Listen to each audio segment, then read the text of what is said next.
All right, y'all, T.C.B. the Country Boy, coming back at you from Big D.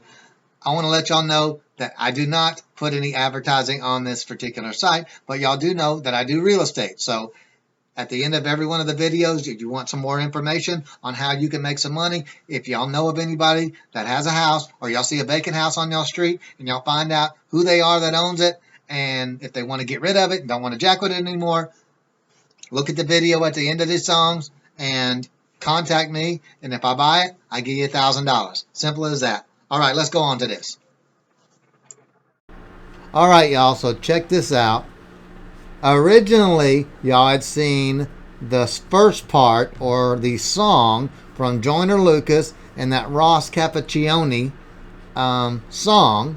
Then I played for you the actual video or part 2 of that particular saga and the story with the Ross kid. And now I'm going to show you part 3 and the final situation on this song and on this story. So anyway, here we go. Here's the last and final part. Check it out. Like when I was pronounced dead on arrival, like throw him in the body bag, he's dead. Like the doctor said no, like, you know, I'm gonna try to help him. This man doesn't know who I am. He could have said, yeah, he's dead, all right, I'm going back home. He said, no, like I feel something, I'm gonna try. Did the heart surgery, gave me 24 hours to, you know, see if I was still breathing on the ventilator. After 24 hours, I was still alive. They fixed my arm and my head, and I woke up 3 days later. I remember like waking up and it was still all white, like white everywhere, and I'm like, dead.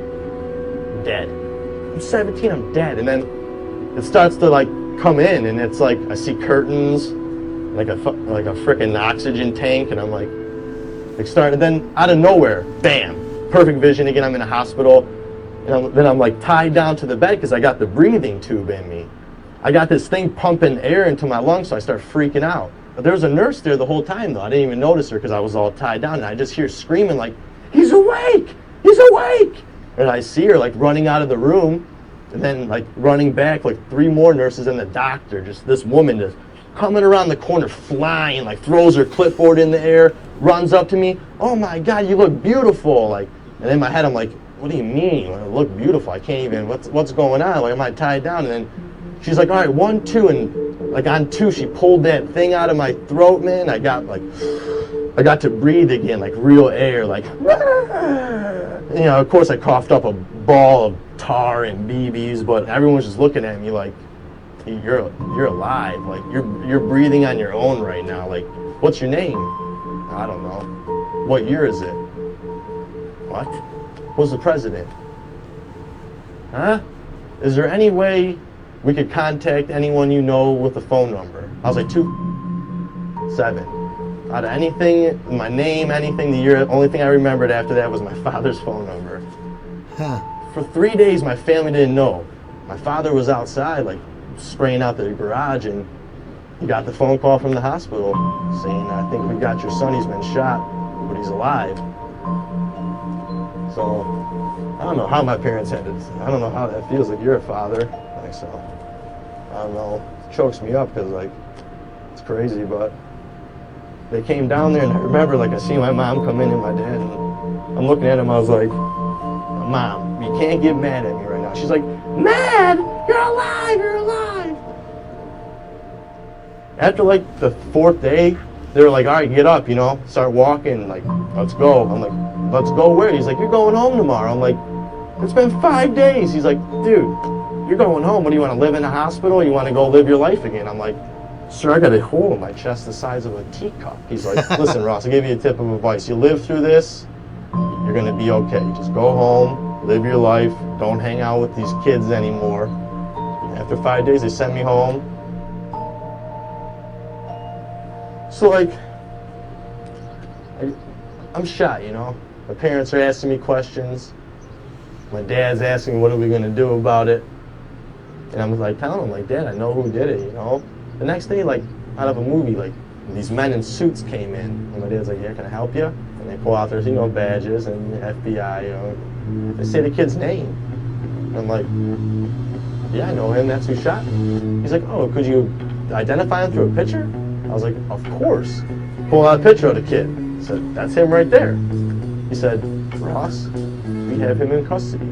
I said, how? I just woke up like 2 days ago. I just learned how my name again, like how to talk. He's like, the day blank shot you, he called blank and told him. So this kid shoots me and calls his buddy and says, hey, I shot Ross, he's dead. Kid's like, no, you didn't, you're lying. Because imagine another 15-year-old kid saying to a 15-year-old kid, you know? So after they hang up, the kid he told calls the police on him. And he was met by the SWAT team right at his front yard. Got him. And like, all I had to do was go to court and testify against him. I went in there, man, in a wheelchair, head still stapled, no teeth, 105 pounds because of all the blood I lost, arm cast, and I sat in front of 40 of his family and him, and he couldn't look me in the eye. He had his head down the whole time. And I had to tell my story like this to everyone. That was the first one. I had to go back to final sentencing, and that's when I was healed. Like, so I walked back in the courtroom the second time. He comes out in a purple suit, top hat, cane, and sunglasses. This is the kid who shot me at court, smiling. While his family cheers him on, says, like, way to shoot Ross, called me a coward because I was taking the justice route. Like, I didn't lower myself to his standards and go try to kill him. I spoke, and the judge like looked at this kid and said, you know, said his name, and he said, yo, Ross, thank you. And the kid just looked at the judge like, what do you mean? He's like, because if you would have killed Ross that day, you would have got life in prison. But since Ross was a warrior and survived, you get a second chance, and he just slammed the gavel on him. Said, you'll have fun in prison for 35 years. Well, I found out that the cause of the shooting was because he had to join a gang. That was his initiation, was kill a random person. He had to pick someone, so he just thought I would be the guy to pick. Yeah, that happened in 2007. About 4 years. And I'm telling you, the first two were the hardest. Like, it's hard, like waking up and knowing like someone tried to like shoot you down. You got to get through that every day. Like, seeing people. Like, I get on a bus, public bus, I'm freaking out the whole time. Like, I don't trust anyone on the bus. For a while, my mother had to like take care of me as like how you do an infant, like washing, changing, feeding. Like, I'm 17 years old and I got my mom bathing me. I can't move. I got no hand. I can't talk. I'm all sweet. And my dad and mom were like, Ross, like, come on, like the doctors say, like, give it time. And then all my friends like coming to see me, hanging out with me. I started getting more positive. One day I woke up and I felt different. Like, I was like, you know what? This is my world. That's what I like. Every time in physical therapy, like, I would try to do something, mess up. I'd be like, well, it's like a nollie backside flip. Like, you're gonna mess up until you try it and land it. When I'd mess up, I'd be like, nollie backside flip, and then I'd get it. Like, I'd do something with my hand and like put the thing in, and the doctor would be like, oh yeah, good job, like you did it. And I'd be like, So I like started living my life as like skateboarding. It's been working. I'm very blessed. I see it now. Like, when before I'm like, you know what, like, I'm so unlucky. Like, I went through all this getting shot, and really, like, I look at it now after like maturing and growing up. Like, it just gave me like a whole new leg up on life and how I can live my life. And it's crazy. Like, it's like makes me happy to be alive, and just like so grateful for everything. Like, I just look at what I got. I don't look at what I don't have. I look at what I have.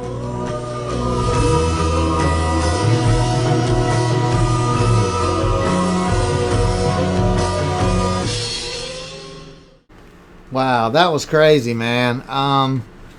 You know what? That whole thing was very cool, man, and it was very cool of that dude to make a song about that. Joyner Lucas. That was very cool. A couple of the things were a little bit different, but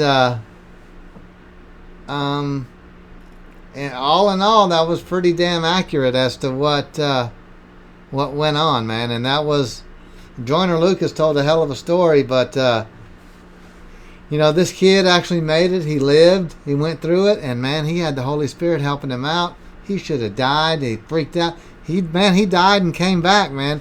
This is one of those stories you hear about that's for real, man. He knows what it was like to go to sleep, man, and physically come back. He didn't say nothing about seeing Jesus or the pearly gates or anything like that, but or seeing the light or any. You know what? It just wasn't his time, man. You know what? And he's here to do something else, and maybe just to tell that damn story. But you know, who knows?